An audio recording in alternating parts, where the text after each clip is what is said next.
இப்போ இதே மாதிரி தான் நீங்கள் புத்தருடைய லைஃப்பை பார்த்துருக்கு. அவர் வந்து ஒரு அரசகுமாரன், அரச பதவி காத்திருக்கு. ஆனால் அவர் வந்து அவருடைய ஜாதகத்தில் அவர் ஏதோ சன்னியாசியாக போயிடுவார்னுட்டு சொல்லி அவரது ஜாதகத்தில் சொல்லியிருக்கிறாங்க. அதனால அரசர் என்ன பண்ணுறாருன்னா சீக்கிரம் அவருக்கு கல்யாணம் பண்ணி வைக்கணும்னு சொல்லி கல்யாணம் எல்லாம் பண்ணி வச்சிடறாங்க. ஒரு குழந்தையெல்லாம் இருக்குது. ஆனால் இவருக்கு வந்து அந்த தேடுதல் இருந்துக்கிட்டே இருக்குது. எல்லாரும் துக்ககரமாக இருக்கிறாங்க, துன்பத்திலேருந்து விடுபடுறதுக்கு ஒரு வழியை கண்டுபிடிக்கணுங்கிற மாதிரி ஏதோ ஒரு தேட்டம். வீட்டை விட்டு வெளியேறாரு, சன்னியாசி ஆயிடுறாரு. ஒரு 6 வருஷம் என்னெல்லாமோ பயிற்சி பண்ணுறாரு.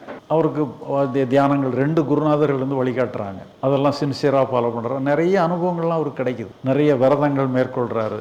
ஒரு நாளுக்கு உணவு வந்து ஒரு எள்ளு, ஒரு அரிசி இப்படியெல்லாம் கூட சாப்பிட்டு கடுந்தவன்லாம் மேற்கொள்கிறார். ஆனால் என்ன அனுபவங்கள் கிடைச்சாலும் எல்லாமே வந்து அவருக்கு எல்லாம் வந்து போகிற மாதிரி இருக்கிறனால எதுலையுமே அவருக்கு ஒரு இவ்வளோதானா இந்த மாதிரி எல்லாத்தையுமே சலிச்சு போயிடுறாரு. இது வந்து என்ன சொன்னால் இப்போ நமக்கு வந்து 40 வருஷத்தில் ஏற்பட்டது அவருக்கு 6 வருஷத்தில் 6 வருஷத்தில் எல்லாத்தையும் தூக்கி போட்டார். இதில் ஒன்றும் பிரயோஜனம் இல்லை, ஏதோ அரைச்சமாகவே அரைச்சிக்கிட்டு இருக்கிறோம், இதில் ப்ரொசீட் பண்ணுறதுக்கு ஒன்றுமே இல்லைங்கிற மாதிரி ஒரு சலிப்பு அவருக்கு ஏற்பட்டுரு. இதுக்கு மேலே என்ன பண்ணுன்னு அவருக்கு தெரில. எல்லாத்தையும் தூக்கி போட்டுட்டு ஒரு மரத்தடியில் போய் உட்காரு. அந்த நிலையில் அந்த மாற்றம் அவருக்கு தானாக ஏற்படும்.